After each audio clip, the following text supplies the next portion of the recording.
কাঁঠালের বিচি দিয়ে অনেক কিছুই রান্না করে খাওয়া যায়। বিশেষ করে কাঁঠালের বিচি দিয়ে ভর্তা বা তরকারি এই দুইটা রান্না করলেই সবথেকে বেশি ভালো লাগে। আসসালামু আলাইকুম, কেমন আছেন সবাই? আশা করি ভালো আছেন। আলহামদুলিল্লাহ, আমিও খুব ভালো আছি। আজকে আমি ভাবলাম কাঁঠালের বিচি দিয়ে একটা রেসিপি তৈরি করব, আপনাদের সাথে শেয়ার করি। তার জন্য আমি এখানে কিছু কাঁঠালের বিচি নিয়েছি, আর এখন কাঁঠালের বিচিগুলোর খোসা আমি ভালোভাবে ছাড়িয়ে নিব। খোসাগুলো ছাড়িয়ে নিয়ে আমি তারপর এই কাঁঠালের বিচিটা খুব সুন্দরভাবে রান্না করব। ঠিক এরকম করে আমি কাঁঠালের বিচি সবগুলোই এরকম করে নিয়েছি। কাঁঠালের বিচিটাকে আমি এরকম দুই ভাগে ভাগ করে ছোটো ছোটো পিস করে কেটে নিয়েছি। এখন আমি একটি কড়াইয়ে কাঁঠালের বিচিগুলো দিয়ে দিলাম, আর এইগুলো একটু পানি দিয়ে ভালোভাবে সিদ্ধ করে নেব। কাঁঠালের বিচিটা একটু ভালোভাবে সিদ্ধ করে তরকারিটা রান্না করলে খেতে কিন্তু বেশি ভালো লাগবে। তার জন্য আমি একটু সিদ্ধ করে নিয়েছি। এই তো কাঁঠালের বিচিগুলো আমার ভালোভাবে সিদ্ধ হয়ে গিয়েছে। এখন আমি চুলা থেকে নামিয়ে পানি ঝরিয়ে নেব। এখন আমি আবারও কড়াইটা চুলায় দিয়ে দিলাম। এখন আমি মাছগুলো ভেজে নিব। আর যেহেতু মাছ দিয়ে কাঁঠালের বিচিটা রান্না করব, তার জন্য আমি এখানে মাছের পিসগুলো নিয়েছি। আর এগুলো আমি আগে থেকে হলুদ মরিচের গুঁড়া দিয়ে লবণ দিয়ে ভালোভাবে মাখিয়ে নিয়েছিলাম। এখন আমি মাছগুলো খুব ভালোভাবে ভেজে নিব। মাছগুলো ভেজে যে কোনো তরকারি রান্না করলে কিন্তু খেতে আরও বেশি ভালো লাগে।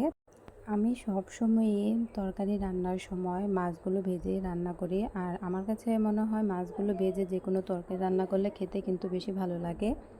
মাছগুলো আমি দু পিঠ ভালো করে ভেজে নিব। মাছগুলো ভেজে নিয়ে এখন আমি এগুলো উঠিয়ে নিব। আর রান্নার প্রসেসটা এক একজনের এক এক রকমভাবে করে থাকে, আমি সবসময় এরকম করে থাকি। সেই একই তেলে আমি আবারও এখানে পেঁয়াজ বাটা আর সব ধরনের গুঁড়া মশলাগুলো দিয়ে দিব। কাঁঠালের বিচিটা এরকম করে রান্না করে খাওয়া যায়, আর কাঁঠালের বিচি সিদ্ধ করে ছাড়াও কিন্তু তরকারিটা রান্না করা যায়। আমি সিদ্ধ করে রান্নাটা করব। সব কিছু পরিমাণ মতো দিয়ে আমি এখানে অল্প একটু পানি দিয়ে মশলাটা খুব ভালোভাবে কষিয়ে নিব। মশলাটা কষিয়ে নিয়ে তারপর কাঁঠালের বিচিটা দিব। আর যেহেতু কাঁঠালের বিচি দিয়ে তরকারিটা আজকে রান্না করছি, কাঁঠালের বিচিতে কিন্তু অনেক পুষ্টি আছে। আমরা অনেকেই আছি যারা এই কাঁঠালের বিচিটাকে ইগনোর করি, কিন্তু এটা করা একদমই ঠিক না। সব কিছুই কিন্তু ট্রাই করা উচিত। আর কাঁঠালের বিচিটা অনেকভাবে যেহেতু রান্না করা যায়, এই রকম করেও রান্না করে খেলে কিন্তু আরও বেশি ভালো লাগে।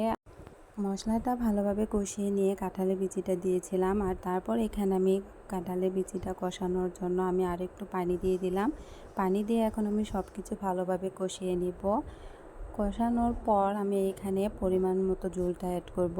আর যেহেতু কাঁঠালের বিচিটা আমি আগে থেকে অল্প একটু সিদ্ধ করে নিয়েছিলাম, তাই বেশি একটা আমার সিদ্ধ করতে হবে না। মশলাটা আর কাঁঠালের বিচি খুব ভালোভাবে কষানো হয়ে গিয়েছে। এখন আমি এইখানে ঝোলের জন্য পরিমাণ মতো পানিটা দিয়ে দিব। কাঁঠালের বিচি সিদ্ধ করে এইভাবে তরকারি রান্না করলে যেমন খেতে ভালো লাগে, আর দেখতেও কিন্তু খুব সুন্দর দেখা যায়। পরিমাণ মতো পানি দিয়ে তরকারিটা রান্নার জন্য আমি কিছুক্ষণ অপেক্ষা করব। আর তারপর এখানে আমি মাছগুলো দিয়ে দিলাম।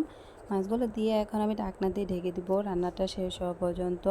ঢাকনাটা উঠিয়ে দিয়ে আমি তরকারিটা একটু নেড়ে চেড়ে দিব যাতে খুব সুন্দরভাবে হয়ে যায়। এই জন্য এই তো তরকারিটা আমার একদমই প্রায় রান্না হয়ে গিয়েছে। আমি ঝোলটা একটু বেশি করেই রাখবো, যেহেতু কাঁঠালের বিচি দিয়ে রান্না করছি। কাঁঠালের বিচি দিয়ে রান্না করলে তরকারির ঝোলটা একটু টেনে যাবে, তার জন্য আমি বেশি করেই রেখেছি। এখন আমি কড়াই থেকে তরকারিটা নামিয়ে নিব। এই তো রান্নাটা আমার একদমই কমপ্লিট হয়ে গিয়েছে। কাঁঠালের বিচি দিয়ে মাছের এরকম ঝোল রান্না করলে গরম ভাতের সাথে খেতে কিন্তু আরও বেশি ভালো লাগে।